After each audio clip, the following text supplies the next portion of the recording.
എടുക്കണതിന് കുഴപ്പമില്ലല്ലോ.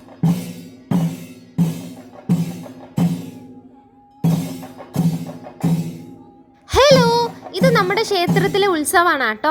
അപ്പോൾ ഇന്ന് ചമയവിളക്ക് ദിവസമാണ്. ഇത് വരുന്നത് ചുടുകാട് ശ്രീ ഭദ്രകാളി ദേവി ക്ഷേത്രം പാച്ചുലൂരാണ്. അപ്പോൾ ഇന്ന് ചേട്ടൻ്റെ മോൾക്ക് ഇന്ന് ചമയവിളക്കുണ്ട്. അപ്പോൾ അതിൻ്റെ പ്രിപ്പറേഷനിലാണ് എല്ലാവരും. അപ്പോൾ ഇന്ന് ബിസി ആയിട്ടുള്ള ഒരു ദിവസമാണ്. അപ്പോൾ ചേച്ചി ഇങ്ങനെ ഉരുളക്കിഴങ്ങ് ഇങ്ങനെ എടുത്തുകൊണ്ടിരിക്കുകയാണ്. നമ്മളിന്ന് കുറുമക്കറിയാണ് ഉണ്ടാക്കുന്നത്. എന്ന് വെച്ചാൽ മേളക്കാർക്ക് ഫുഡ് കൊടുക്കണം. അതിന് വേണ്ടി അപ്പോൾ നമ്മൾ വീശിടിയപ്പം പുറത്ത് ഓർഡർ ചെയ്തിട്ടുണ്ട്. കറി നമ്മളാണ് ഉണ്ടാക്കുന്നത്. പിന്നെ ഉച്ചയ്ക്കുള്ള ഇത് നമുക്ക് കഴിക്കാനുള്ള ഫുഡാണ് കേട്ടോ. രാത്രിയാണ് മേളക്കാർക്ക് കൊടുക്കുന്നത്. നമ്മൾ 2 പേരായിട്ടാണ് നമ്മൾ ചമയവിളക്ക് എടുക്കുന്നത്. കാരണം നമുക്ക് വേണമെങ്കിൽ സെപ്പറേറ്റ് അങ്ങനെ എടുക്കാം. ഇതാകുമ്പോൾ 2 പേര് ഒത്തുചേർന്ന് എടുത്താൽ നമുക്ക് ഒരു മേളക്കാരെ വിളിച്ചാൽ മതി കേട്ടോ. അപ്പോൾ നമുക്കത് ഈസി ആയിരിക്കും കുറച്ചുകൂടെ. എന്ന് വെച്ചാൽ ഷെയർ ചെയ്തെടുക്കാമല്ലോ എമൗണ്ട്. അതുപോലെ തന്നെ ഫുഡിനും അതുപോലെ തന്നെ ഒരു സ്ഥലത്ത് വെച്ചാണ് കൊടുക്കുന്നത്. അപ്പോൾ ഫുഡും ഒരു പ്രാവശ്യം കൊടുത്താൽ മതി അവർക്ക്. അങ്ങനെ നമ്മൾ അങ്ങനെ പൈസയൊക്കെ ഷെയർ ചെയ്ത് 2 പേരും ഷെയർ ചെയ്താണ് ചെയ്യുന്നത്. അങ്ങനെ വീട്ടിലെല്ലാവരും റിലേറ്റീവ്സിനൊക്കെ വിളിച്ചിട്ടുണ്ട്. അങ്ങനെ അമ്മയൊക്കെ വന്നിട്ടുണ്ട് കേട്ടോ. ഞാൻ എൻ്റെ വീട്ടിൽ വന്നിട്ടുണ്ടല്ലോ. അപ്പോൾ ചേട്ടൻ്റെ അമ്മയും നാത്തൂനൊക്കെ വന്നിട്ടുണ്ട്. ഇതെൻ്റെ വലിയമ്മ കേട്ടോ. ഈ വലിയമ്മയാണെങ്കിൽ ഭയങ്കര കോമഡിയാണ്. ചിരിച്ചിരിച്ച് ചാവും. അങ്ങനെയാണ് ഈ വലിയമ്മയുടെ സംസാരം. അങ്ങനെ ആൾ പഴന്തുകൊണ്ടിരിക്കുകയായിരുന്നു. അങ്ങനെ എല്ലാവരും കൂടെ ഒത്തുകൂടിയപ്പോൾ ഒരു ആഘോഷം പോലെയാണ്. എല്ലാം എന്തൊക്കെ വെറുതെയൊക്കെ സംസാരിച്ച് ഫണ്ണി മൊമെൻറ്റ്സ് ആണ്. അത് കഴിഞ്ഞപ്പോൾ ഒരു ഉച്ചയ്ക്ക് കഴിഞ്ഞപ്പോൾ അച്ഛൻ പൊന്നൂന് വേണ്ട സാധനങ്ങളൊക്കെ പൂവും ജണ്ടൊക്കെ വാങ്ങിച്ചുകൊണ്ട് വന്നിട്ടുണ്ട്. ഇതാണ് ഞാൻ ഉടുക്കുന്ന സാരി. അത് കഴിഞ്ഞ് ഋതുവിനെ മേക്കപ്പ് ചെയ്യാൻ വേണ്ടി മേക്കപ്പ് മാൻ വന്നിട്ടുണ്ട്. അപ്പോൾ ഡീറ്റെയിൽ ആയിട്ടുള്ള വീഡിയോ ഞാൻ വേറെ പോസ്റ്റ് ചെയ്യാം കേട്ടോ, മേക്കപ്പിൻ്റെ വീഡിയോ. അത് കഴിഞ്ഞ് അതിൻ്റെ ഇടയ്ക്കിൽ മേളക്കാർ വന്നിട്ടുണ്ട്. ജസ്റ്റ് ഇവിടെ കൊട്ടിയിട്ട് ഞാൻ പറഞ്ഞില്ലേ ഒരു ചേച്ചിയുടെ മോളും കൂടെ ഉണ്ടെന്ന്, അവിടെയും പോയി കൊട്ടും. അവിടെ നിന്നാണ് ഫുഡ് കഴിക്കാൻ പ്ലാൻ. അവിടെ ഫുഡ് കഴിച്ചിട്ട് അവിടെ നിന്ന് കൂട്ടിക്കൊണ്ട് വരും. അങ്ങനെയാണ് പ്ലാൻ ചെയ്തിട്ടുള്ളത്. അങ്ങനെ പിന്നെ നമ്മൾ റിലേറ്റീവ്സിനൊക്കെ ഇവിടെ ഓർഡർ ചെയ്ത് ഇവിടെ കൊടുത്തിട്ടുണ്ട് ഫുഡ്. അങ്ങനെ ഇങ്ങനെ നോക്കിക്കൊണ്ടിരിക്കുക ഋതുവൊക്കെ പൊന്നൂനെ ഒരുക്കുന്നത്. അപ്പോൾ ഇതെന്ന് വരുന്നതെന്ന് വെച്ചാൽ താലപ്പൊലി 7 താലപ്പൊലി എടുത്ത ശേഷം ലാസ്റ്റാണ് ഈ ചമയവിളക്ക് എടുക്കുന്നത്. ഈ ഓട്ടപ്പിള്ളരെ പോലെ തന്നെ. പിന്നെ അതിനുശേഷം ഞാൻ ഒരുങ്ങുന്നുണ്ട്. ഇത് 8ാമത്തെ ദിവസമാണ് കേട്ടോ. 7ാമത്തെ ദിവസമാണ് ഇവിടുത്തെ മെയിൻ ഓട്ടം, കുത്തിയോട്ടം. നിങ്ങൾക്കറിയായിരിക്കും ഈ ആറ്റുകാലൊക്കെ ഉള്ള പോലെയാണ് ഇവിടെയും കുത്തിയോട്ടം. അത് ഞാൻ പിന്നീട് പോസ്റ്റ് ചെയ്യാം കേട്ടോ.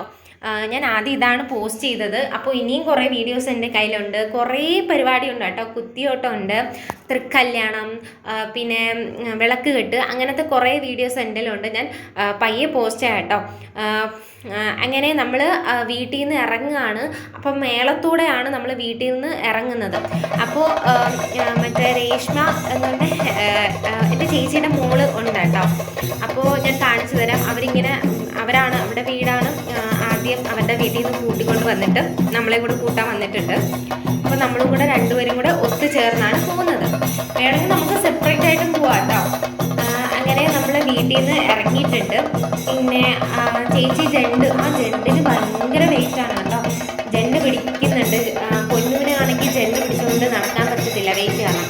പിന്നെ അമ്മ വിളക്ക് എടുത്തിട്ടുണ്ട്. പിന്നെ ഞാൻ തട്ടത്തിൽ ഹാരം വെച്ചുകൊണ്ട് പോകുന്നതാണ്. നമുക്ക് ക്ഷേത്രത്തിൽ ഒരു പിച്ചിപ്പൂ ഹാരം കൊടുക്കണം ദേവിക്ക് വേണ്ടി, അങ്ങനെ ഒരു ഇതുണ്ട്. അങ്ങനെ എന്നിട്ട് 3 റൗണ്ട് ഇതുപോലെ നമ്മൾ അമ്പലത്തിൽ നിന്ന് ചുറ്റും ഇങ്ങനെ നടക്കണം കേട്ടോ. ഇങ്ങനെ റൊട്ടേറ്റ് ചെയ്ത് വരണം. എന്നിട്ട് വേണം നമ്മൾ അമ്പലത്തിൻ്റെ ഉള്ളിൽ കയറാൻ വേണ്ടി. അമ്പലത്തിൻ്റെ ഉള്ളിൽ വെച്ച് നമുക്ക് ഫോട്ടോസൊന്നും എടുക്കാൻ പറ്റില്ല, അതിൻ്റെ അകത്ത് എടുക്കാൻ പറ്റില്ല. അങ്ങനെ ഇത് പുറത്താണ്. എന്നിട്ട് ഈ ഹാരമൊക്കെ കൊടുത്തിട്ട് വന്നിട്ട് നമ്മൾ തൊഴുതിട്ട് പുറത്ത് നമ്മളിങ്ങനെ വന്നിരിക്കുക കേട്ടോ. നമ്മളാണ് ഫസ്റ്റ് വന്നത്. ഇങ്ങനെ ഇതുപോലെ കുറേ ചമയവിളക്കുകാരുണ്ട്. അവരിങ്ങനെ വന്നുകൊണ്ടിരിക്കുന്നതേ ഉള്ളൂ. നമ്മളാണ് ഫസ്റ്റ് എത്തിയത്. അങ്ങനെ നമ്മൾ അവിടെ ഇരിക്കുന്നുണ്ട് കണ്ടോ. ഇങ്ങനെ ഓരോ പേരിങ്ങനെ വന്നുകൊണ്ടേയിരിക്കും. ഇവിടുത്തെ മെയിൻ പരിപാടി കുത്തിയോട്ടാണ് കേട്ടോ. അമ്പലത്തിൽ വന്നിട്ടുണ്ട്. ഇതെന്റെ കൂട്ടുകാരിയാണോ കേട്ടോ. കുത്തിയോട്ടും ഇത് ഈ സെയിം രീതിയൊക്കെ തന്നെ ഏകദേശം. പക്ഷേ അന്നാണ് ഇവിടെ മൊത്തം ആൾക്കാരായിരിക്കും, ഒരു രക്ഷയില്ലായിരിക്കും. ഇപ്പോൾ എല്ലാവരും ഗാനമേളയൊക്കെ സ്റ്റാർട്ട് ചെയ്തിട്ടുണ്ട്. അപ്പോൾ എല്ലാവരും പുറത്താണ്. ആദ്യമൊക്കെ നമ്മുടെ കോവിലിൻ്റെ അകത്ത് വെച്ചായിരുന്നു എല്ലാം സെറ്റ് ചെയ്യുന്നത്, സ്റ്റേജൊക്കെ. ഇപ്പോൾ സ്റ്റേജൊക്കെ പുറത്താക്കിയിട്ടുണ്ട്. പിന്നെ ഇങ്ങനെ ഓരോ കുട്ടികളിങ്ങനെ വന്നുകൊണ്ടിരിക്കുകയാണ് ചമയവിളക്ക്. അപ്പോൾ നമുക്കിങ്ങനെ ഉണ്ട്. 1:07 നമ്മൾ ഇതുപോലെ താലപ്പൊലി എടുത്ത് നിർത്തണം. ഈ ചമയവിളക്ക് നിർത്തുന്നത് ഇങ്ങനെ ചെണ്ടമേളം നമ്മൾ ഓട്ടത്തിൻ്റെ സെയിം രീതിയിലാണ് എടുത്ത് നിർത്തേണ്ടത്. ഇത് കഴിഞ്ഞിട്ട് ഇത് 8ാം ദിവസമാണ്. പിന്നെ 9 ദിവസം വലിയ പ്രത്യേകിച്ച് പരിപാടിയൊന്നുമില്ല. എല്ലാ ദിവസവും ഓരോ പ്രോഗ്രാംസും ഉണ്ട് സ്റ്റേജിൽ. ഡാൻസ് ആയിരുന്നാലും മെഗാ ഷോ അങ്ങനെയൊക്കെ കുറേ പ്രോഗ്രാംസൊക്കെ ഉണ്ട് കേട്ടോ. പിന്നെ 10ാമത്തെ ദിവസമാണ് ആറാട്ട്. ഞാൻ ഇന്നാണ് ഞാൻ ഈ വോയിസ് ഇന്ന് പോസ്റ്റ് ചെയ്യും വീഡിയോ ഇത്. അപ്പോൾ ഇന്നാണ് ആറാട്ട്. അങ്ങനെ പൂവൊക്കെ കിട്ടിയിട്ടുണ്ട്, പൂവൊക്കെ കുറച്ച് ഇറുക്കുന്നുണ്ട്. പിന്നെ ഇതൊക്കെയാണ് ചമയവിളക്കിന് വന്നിരിക്കുന്ന കുട്ടികൾ കണ്ടോ. ഇങ്ങനെ ഏകദേശം ഒരു 18 പേരെന്തോ ഉണ്ടായിരുന്നു ചമയവിളക്കിന്. പിന്നെ നമ്മൾ അവിടെ നിന്ന് ഇങ്ങനെ വീഡിയോസൊക്കെ എടുത്തിട്ട് പയ്യെ നമ്മൾ പുറത്ത് പോയിട്ടുണ്ട് കേട്ടോ. ഇവിടെ കണ്ടോ, ഇവിടെ ഭയങ്കര തിരക്കാണ്. എന്ന് വെച്ചാൽ നല്ല സോങ് നടക്കുന്നുണ്ട്, ഗാനമേള നടക്കുന്നുണ്ട്. സൂപ്പറാണ്. സ്പാർക്ക് ഗാനമേളയാണ് കേട്ടോ. അവരുടെ ടീമാണ് ഇന്ന് ഗാനമേള ചെയ്യുന്നത്. അപ്പോൾ എല്ലാവരും അവിടെയാണ്. ഒരു രക്ഷയില്ല അവരുടെ ഗാനമേള. പിന്നെ നമ്മൾ അത് കഴിഞ്ഞിട്ട് കുഞ്ഞുങ്ങൾക്ക് ടോയ്സ് വാങ്ങാൻ പോയിട്ടുണ്ട്. അപ്പോൾ അവരുടെ അടുത്ത് ഇങ്ങനെ ടോയ്സിൻ്റെ വിലയൊക്കെ ചോദിക്കുകയാണ്. അപ്പോൾ നമ്മൾ ടോയ്സ് ഇങ്ങനെ രേഷ്മ എൻ്റെ ഫ്രണ്ടാണ് കേട്ടോ. രേഷ്മ എൻ്റെ കുട്ടിക്കാലം മുതലേ, എന്ന് വെച്ചാൽ നമ്മൾ കുഞ്ഞിലെ മുതലുള്ള എൻ്റെ ഫ്രണ്ടാണ്. സത്യം പറഞ്ഞാൽ നമ്മൾ ഇങ്ങനെ എവിടെ പോയാലും ഞാനും അവളും എവിടെ പോയാലും ഒത്തായിരിക്കും. ഈ സായം സിരട്ടുകളെന്ന് പറയില്ലേ, അതുപോലെ ആയിരിക്കും നമ്മൾ. ഒരേപോലെ മുടി കെട്ടും. ഇപ്പോൾ ഫോട്ടോ എടുക്കാൻ പോയാലും ഒരേപോലെ മുടി കെട്ടും, ഡ്രസ്സ് ഇടും.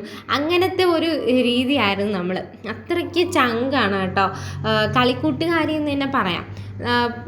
അങ്ങനെ +2 വരെ നമ്മൾ ഒന്നിച്ചായിരുന്നു പഠിച്ചത്. പിന്നെയാണ് നമ്മൾ കോളേജിൽ പോയപ്പോഴാണ് മാറി. എന്നാലും എൻ്റെ വീടിൻ്റെ അടുത്ത അവൾ എപ്പോഴും ചങ്ക ഇപ്പോഴും. പിന്നെ എൻ്റെ ചേട്ടനും ചേച്ചിയൊക്കെ കുഞ്ഞുങ്ങളൊക്കെ വന്നിട്ടുണ്ട്. പിന്നെ അവരോട് ഞാൻ സംസാരിക്കുകയാണ് കേട്ടോ. ഇതെൻ്റെ ഫ്രണ്ടാണ്. നമ്മൾ ട്യൂഷന് പഠിച്ചുള്ള ഫ്രണ്ടാണ്. അനസാണ് അവൻ്റെ പേര്. പിന്നെ നമ്മൾ അതുവഴി കുറച്ച് ഗാനമേളൊക്കെ കണ്ടിട്ട് പോവാണ് കേട്ടോ. പിന്നെ അവൾ സംസാരിക്കുന്ന വോയിസ് എനിക്ക് ഇടാൻ പറ്റില്ല, കാരണം അവിടെ ഗാനമേള നടക്കുകയാണ്. അവരെനിക്ക് കോപ്പിറൈറ്റ് ചെയ്ത്, ഞാൻ ഇതുപോലെ ഒരു വീഡിയോ ഇട്ടപ്പോൾ എനിക്ക് കോപ്പിറൈറ്റ് വന്നു. അതുകൊണ്ടാണ് കേട്ടോ ഞാൻ വോയിസ് ഓവർ കൊടുക്കുന്നത്. അല്ലെങ്കിൽ വോയിസ് ഓവറൊന്നും കൊടുക്കില്ല. അങ്ങനെ ഞാൻ പറയുകയാണ്, ഇതൊക്കെ നമ്മൾ ക്ഷേത്രത്തിൻ്റെ സൈഡിലുള്ള വഴിയാണ് കേട്ടോ. ഈ വഴിയിലൂടെയൊക്കെയാണ് നമ്മൾ പണ്ടൊക്കെ ട്യൂഷനൊക്കെ പോയി നടക്കുന്ന വഴി. സിപ്പപ്പും കുടിച്ച് മാങ്ങയും, ഈ പണ്ടത്തെ കാലം ഓർക്കാലോ. നിങ്ങൾക്ക് അങ്ങനെയൊക്കെ ആയിരിക്കും ചെറുതിലത്തെ കാലം. നമ്മൾ അങ്ങനെയാണ് കേട്ടോ. ഈ സിപ്പപ്പും ഇതുപോലെ എന്തെങ്കിലുമൊക്കെ ഇങ്ങനെ ചവച്ചുകൊണ്ട് നടക്കുന്ന സമയം ഇതിലേക്ക് വഴി. അതൊക്കെ ഇന്ന് നല്ല മെമ്മറി ആയിട്ട് തോന്നി. അതുകൊണ്ട് നമ്മൾ പറയാണ്, ഇത് നമ്മുടെ അമ്പലത്തിൻ്റെ ബാക്ക് സൈഡ് വഴി കയറുന്നതാണ്. അപ്പോൾ ബാക്ക് സൈഡിലൊന്നും ആളേ ഇല്ല, കാരണം എല്ലാവരും അവിടെ ഗാനമേള കാണാൻ പോയിരിക്കാം. അപ്പോൾ ഇതാണ് നമ്മുടെ ബാക്ക് സൈഡ് വരുന്നത്. ഇവിടെ ഒരു ആലുണ്ട്. ആലിൻ്റെ നല്ല വ്യൂ ആണ് കേട്ടോ. ആലിൻ്റെ അവിടെ ഫോട്ടോയൊക്കെ എടുക്കാൻ.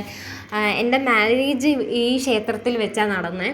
അപ്പോൾ ഈ ആലിൻ്റെ മൂട്ടിലൊക്കെ എടുത്ത പോസുകളൊക്കെ ഉണ്ട് കേട്ടോ. ഇതാണ് എൻ്റെ ഓഡിറ്റോറിയം.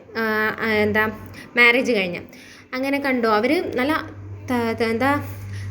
തിമിർക്കയാണ്. അവരും സൂപ്പറാണ് കേട്ടോ ഗാനമേള. അത് കഴിഞ്ഞ് നമ്മൾ എല്ലാവരും കൂടെ എന്തെങ്കിലും ജ്യൂസ് കുടിക്കാമെന്ന് പറഞ്ഞ് പോയി. അങ്ങനെ ചേച്ചിയൊക്കെ സർബത്താണ് ഓർഡർ ചെയ്തത്. പിന്നെ ഞാൻ നാരങ്ങ വെള്ളം ഓർഡർ ചെയ്തു. അങ്ങനെ നമ്മളെല്ലാവരും കൂടെ ജ്യൂസ് കുടിച്ചുകൊണ്ടിരിക്കുകയാണ്. അപ്പോഴത്തേക്കും പെട്ടെന്ന് കുടിക്കുകയാണ്. അപ്പോൾ നമ്മൾ ലേറ്റായിട്ടാണ് ഇത് കുടിക്കാൻ വന്നത്. അപ്പോഴത്തേക്കും സമയമായിട്ടുണ്ട്. അപ്പോൾ ഇത് ദേവി ഇറങ്ങാൻ വേണ്ടി, എഴുന്നള്ളിപ്പിന് ഇറങ്ങാൻ വേണ്ടി സമയമായിട്ടുണ്ട്. ഇത് ഏകദേശം 12 മണിയായിട്ടോ. 12 മണിയായിട്ട് ഈ എഴുന്നള്ളിപ്പ് തീർന്നത് 3 മണി. അത്രയും നേരം എടുത്തിട്ടുണ്ട്. അപ്പോൾ നമ്മുടെ ദേവി ഇങ്ങനെ പുറത്തിറങ്ങിയാണ്. പിന്നെ ഈ ദേവി ഇറങ്ങുമ്പോൾ എല്ലാ ചമയവിളക്കുകാരും ദേവിയുടെ ഇങ്ങനെ പിറകെ കൂടെ പോകും കേട്ടോ. പിന്നെ ഈ ദേവിയാണെങ്കിൽ ഈ ചമയവിളക്കിലെ അവരുടെ ജണ്ടില്ലേ, ആ ജണ്ട് അവരുടെ കയ്യിൽ നിന്ന് വാങ്ങിച്ചുകൊണ്ട് പോകും. എന്നിട്ട് ഈ അമ്പലത്തിൻ്റെ ചുറ്റും വലത് വെക്കും. എന്നിട്ട് ഇഷ്ടപ്പെട്ട ജണ്ട് ദേവി അങ്ങ് അകത്തെടുക്കും. എന്നിട്ട് ഈ ആര് ജണ്ടാണ് ദേവിക്ക് എടുത്തത് ആ കുട്ടിക്ക് ഹാര ഇട്ട് കൊടുക്കും. അതാണ് കേട്ടോ. പക്ഷേ എന്തോ ഭാഗ്യത്തിനാൽ എൻ്റെ ചേട്ടൻ്റെ മോൾക്ക് ദേവിക്ക് ഇഷ്ടപ്പെട്ടിട്ടുണ്ട് ജണ്ട്. അങ്ങനെ ജണ്ട് അവളുടെ എടുത്തിട്ടുണ്ട്. അവൾക്ക് അങ്ങനെ ഹാര ഇട്ട് കൊടുത്തിട്ടുണ്ട്. ഇതുപോലെ ഇവളുടെയും വേറൊരു കൊച്ചിൻ്റെയും ജണ്ട് എടുത്തിട്ടുണ്ട്. എന്നിട്ട് എല്ലാവരുടെയും ജണ്ട് വാങ്ങിച്ചിങ്ങനെ കറങ്ങും കേട്ടോ. അങ്ങനെയൊക്കെയാണ്. ബാക്കി നിങ്ങൾ കണ്ടോളൂ.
അകത്ത് കയറുക കേട്ടോ. പിന്നെ അകത്ത് കയറിയ ശേഷം എല്ലാവരും ദേവി ഒന്ന് തൊഴാൻ വേണ്ടി പോവും. അതിനുശേഷം എല്ലാ ചമയവിളക്കുകാരും വീട്ടിൽ തിരിച്ചു പോവും. അപ്പോൾ വീട്ടിൽ തിരിച്ചു പോകുന്ന വീഡിയോ ഞാൻ എടുത്തിട്ടില്ല. അപ്പോൾ ഈ വീഡിയോ ഇഷ്ടപ്പെട്ടെങ്കിൽ കമൻറ്റ് ചെയ്യാൻ മറക്കല്ലേ, ഷെയർ ചെയ്യാൻ മറക്കല്ലേ.